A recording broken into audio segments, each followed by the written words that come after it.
Hello and welcome to an edition of SPS Spotlight. I'm your host, Azel Kavan, Chief Communication Officer for Springfield Public Schools. I am joined today by Ken Harris. Ken is an attendance specialist at the High School of Technology and is involved in something very exciting and creative in his personal life away from school, which I'm very excited to talk about. It has to do with a play, performances, New York City, and we'll get into that in a minute. But first, let's learn a little bit about what an attendance specialist is. So Ken, I want to thank you, first of all, for making time to be with us today and helping us to educate our community about the importance of attendance and letting us know what the role of an attendance specialist actually is. Thank you for having me. You're welcome. So in your role as an attendance specialist, what do you do? Well, attendance specialists address attendance at all levels, regardless of what grade the student is in. We know that when students are regularly coming to school, it leads to higher graduation rates. If they're not coming to school, it leads to potential dropout rates, which we don't want. So we work very closely with the principals, the admins, and deans to address students with attendance issues. And our job is to find out the root cause of absences, to work closely with the community and provide the support that the parents or the guardians would need in respect to the various challenges out there. And also to keep the parents informed, especially with the policy, the expectations, as students are required by the district to be in school every day and being in every class as well. But at the same time, we're sort of like a liaison. We work very closely with the teachers and the counselors in addressing the attendance issues. And we also work with the parents as well. And we have access to a lot of community resources out there, depending on what the challenges are. So we want the parents to feel that we're all on the same team. We want to see the students succeed. And we can do that as a team player. As a team, yeah. So does that mean you actually go to homes to talk with parents and guardians? Do you call them on the phone? How does that relationship form and how does it keep going? Yeah, it begins with a phone call, letters, emails, home visits if necessary. What we try to do is just try to educate the parents. Some parents are unaware of what the policies are, or sometimes they need a refresher. And what we do is we do it in a very nice way, just inform them what the expectations are, and also to have that door open if there's any concerns, issues, what's causing attendance problems. So we want them to know that we care, and we want to help provide them the resources that's out there that can assist them, whether it's mental health, whether it's food, whether it's shelter. There's a lot of resources out there in the community, so we just don't want them thinking that they're alone in this. So we do work closely with a lot of organizations out there, and we just want them to know that we're here to support them. So a key word that you said is liaison, and I'm understanding that better as I hear you explain your role. You really connect resources with families, like you pair them up. If a family's having an issue that they share with you, you're able to provide them some kind of resources to help them address that issue so that they can secure their home so that their student can now get to school on a more regular basis. Absolutely. It could be something as clothing. It could be having an adequate what to wear to come to school with. It could be something as medical. And again, we have nurses at our schools, so I actually encourage parents, if the child has a medical issue or concern, please let the nurses here know at our school. So in an event that the medical attention is needed, the nurses are well-rounded to understand what's going on. They can work with any first responders that arrive to the scene if there's an issue going on. So it's very important to share that information with us, and also for us to just be open and just encourage the parent or guardian that we're here to support your child, and we want to make sure that they have a wonderful experience at the school. Do you find that parents and guardians are open to your conversations or your outreach? Yeah, I find that a lot of parents, when I call them or I conduct a home visit, they want to be heard. So I know it's very important, from my experience, just to listen to what they say. And a lot of times they don't review everything right off, but the more you listen and they get very comfortable with you, they start to review other things. So you may hear, for example, my child missed a bus, so my child just stayed home. And then you may say, well, why couldn't the child take a later bus? And then the mother or father may mention that, well, I was sick, so I had to stay home and I needed some care. Then, of course, then it's all about just asking more questions. So it's really getting to know the stories that the families have so that you can help them. Absolutely, yeah. Yes. Awesome. And how long have you been an attendance specialist? Almost 3 years. 3 years, Yes. okay. So that's a job that keeps you very busy during the day, but you have a lot of time after work and on weekends, and you use your time writing plays. Oh, yes. And Ken is the playwright of a play called Foes of a Minimum Wage Guard, which he recently performed in New York City right off Broadway. That is huge. That's a huge accomplishment. There are so many people in the arts world who would love to ascend to that. Well, I'm a product of the Springfield Public Schools. I attended the former Howard Street School that was located a couple of streets down the street here, and I was very shy going as a child. And I'm from a family of storytellers, but coming to school actually helped me slowly break that cycle of shyness, and it began in kindergarten, making puppets. I had a teacher named Miss Palmer, and we would make puppets out of sandwich bags, and that it allowed me to get the creative juices flowing, and allowed me to open up a little bit. And fast forward many years later in high school, I wasn't sure what I wanted to do, and I was still kind of like shy a little bit. I didn't really talk to anyone unless they talked to me. But then I heard about the great Chaz Palminteri. He wrote a one-person show called The Bronze Tale. I believe it was in 1995. Oh, yes, yes. And I was inspired by that, and I decided that I want to try to give acting a shot. I did a lot of puppeteering, and I have a liking for puppeteering. But what about acting? And then I auditioned at the Commerce High School Drama Club, and I was accepted into the drama club program, and truly enjoyed it, and was in several plays. But yeah, and then as an actor, I feel that my roots begin in Springfield, going to attending the Commerce High School and getting encouragement that I can take this and use this passion and just enjoy it. So I did that for many, many years. I was in productions with Julipo Productions, the late Lucretia Parts. I was in many of her plays before.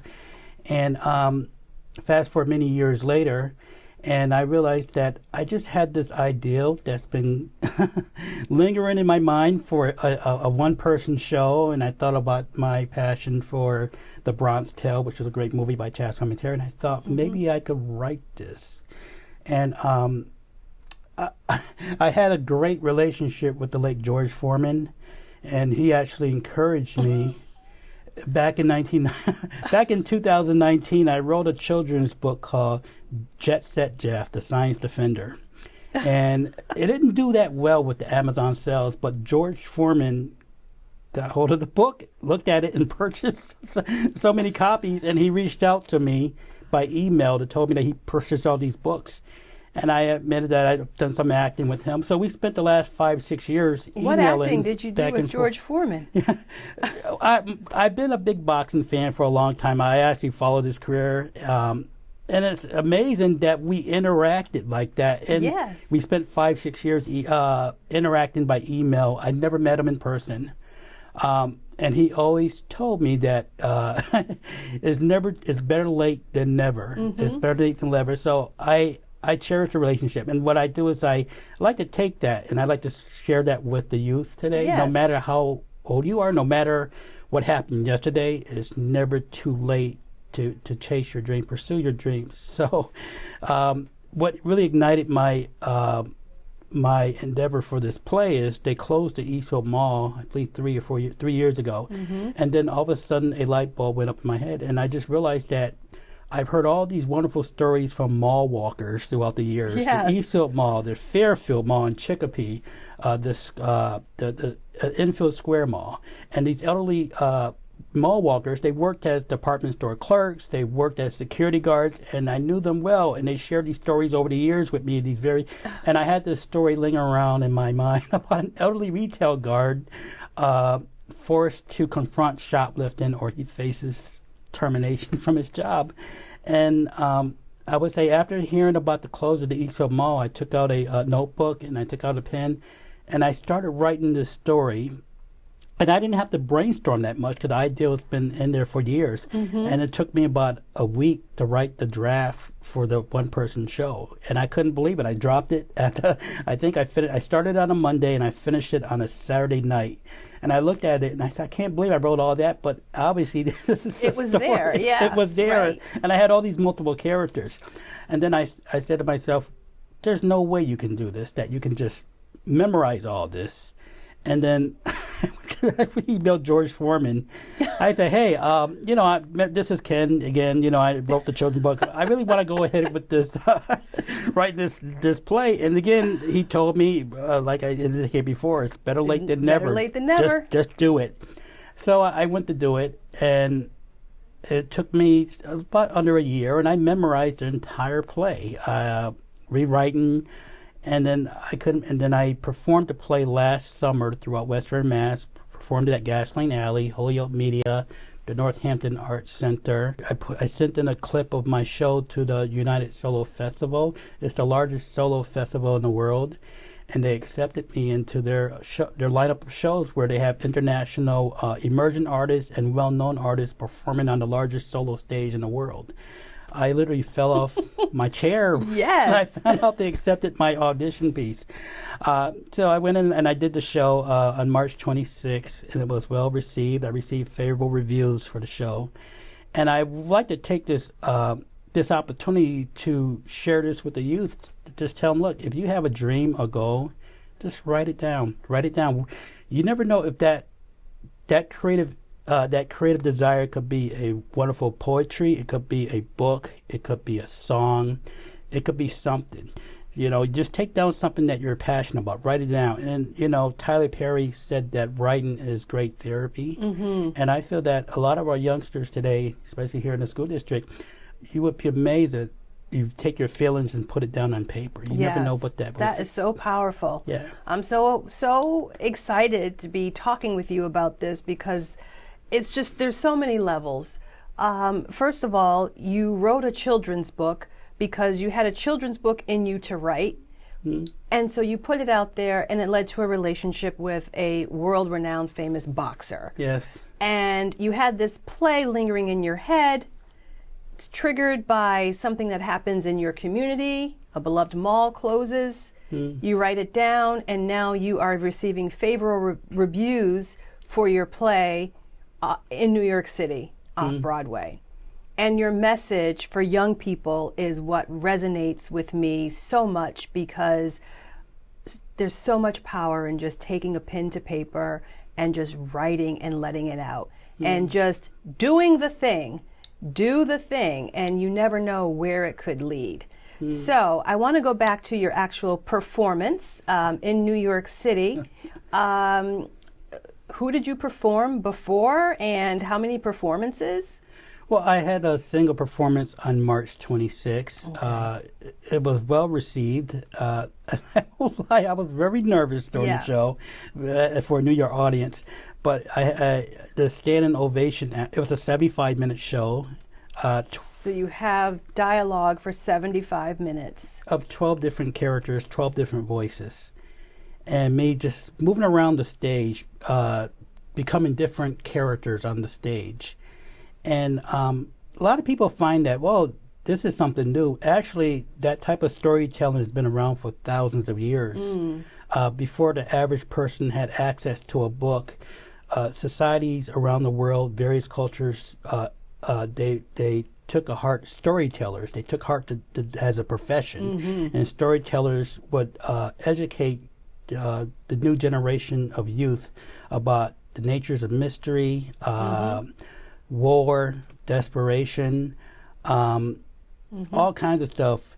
And it took skill as a storyteller to do that. And some of these storytellers, they use illustrations to convey their stories, or they acted it out. And this is before people had access to a book. They could not afford a book. So storytelling has been around for thousands of years. Yeah, and they've always been revered members of the community, going back thousands of years. I've heard and I've researched and been told stories about storytellers. I think they even had a certain name that they were called. But I love going back to your story of how a kindergarten teacher who gave the assignment or gave the opportunity to create puppets out of paper bags sparked something in you that really has brought you to where you are today. Yeah. The importance of that.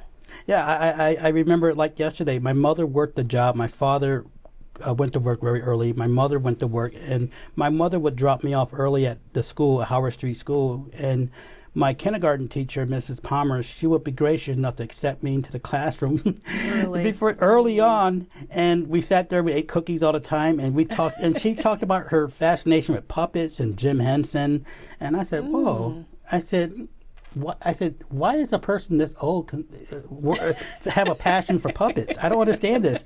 And then I connected with her. We created puppets out of sandwich bags. Later on, I think we created a puppet mache made out of newspaper. We started doing that. Then she started introducing puppetry to the rest of the classroom, and I was the first one she introduced it to. And it was great because I was always her helper, and I was helping other kids make their puppets. It was a great great story. Yeah. So it sort of like slowly manifested. And then again with the acting with the Commerce Drama Club, I really have to credit the Springfield Public Schools and the teachers who just didn't look at me as someone who was just quiet and just didn't have any ability to give back. I really have to credit that. So when I look back, when I had an attendance specialist, sometimes I'm walking through the halls, I see students, and I talk to them about what their passion is. And I tell them, I say, if that's your passion, if that's what you do, write it down. Get out a notebook, write it down. You never know if that piece will inspire you on a journey to a professional career. That's right. It doesn't have to be creative, but it could be something. It's something where it opens the door for you to look at the world from a different lens. So I said, just remember that it's a tool that you can use. Well, I'm also excited about this interview because there are folks out there who have seen your play, but may not know the origins of why you started down this road or this path. And then there are others who are just hearing about it today. Are there opportunities to see you perform live in the area in the next upcoming seasons? Absolutely. I'm working with the Massachusetts Cultural Council. I received some grants for this summer to do some shows. So we're working out some dates for Western Massachusetts. I have a website called scriptropolis.com, Scriptropolis, and you go on there, you can find out about my events, what I'm up to. Okay. I take bookings over the summer. Okay. I'm also actively looking to do this show at various venues throughout Western Massachusetts, especially Springfield. It's a show because what I like to do is just inspire. We don't look as one-person shows as an art out of mainstream, but it is an art. Absolutely. It's an art, and I want to try to keep this art alive, and I want to encourage others who may have a liking for it, they can get involved with the art as well. Well, I'm looking forward to watching a performance. And another part of your story that really inspires me is the power of a teacher, the power of connection, and what happened to you back at Howard Street School and the High School of Commerce is still happening in our schools every single day because of the amazing teachers that we have who are still pouring into students the way that your teachers poured into you. So I just think it's a testament to the power of educators. Absolutely. I remember my first play it was called The Crucible at the High School of Commerce. Oh, that's and a I was serious play. It was, and I was so nervous, I was shaking. And after the play, Mr. Thomas O'Brien, who was the vice principal, he met me in the back. He shook my hand. He said, "Job well done, Ken. Job well done." And that's one of the moments I will never ever forget. Here, a vice principal shaking my hand, telling me I did a terrific job, and it just shows that the educators, they're there. They can help foster these children, and I feel that I'm so happy to be proud of the Springfield Public Schools going here as a student, and I like to try to share that with the next generation of difference makers. Well, we are so proud to have you as a part of Springfield Public Schools and of the Springfield community, and I am very proud to have you as a guest on SPS Spotlight again. Thank you for being here. Your story resonates and inspires and excites me on so many different levels, and I'm sure that the community feels the same way. So thank you so much for all that you do. And for our teachers and our educators out there, just a reminder to the impact that you can have on students and also to students, to not be afraid to write down your dreams, your goals, and your ideas. Such a powerful story. Thanks for sharing. Thank you for having me.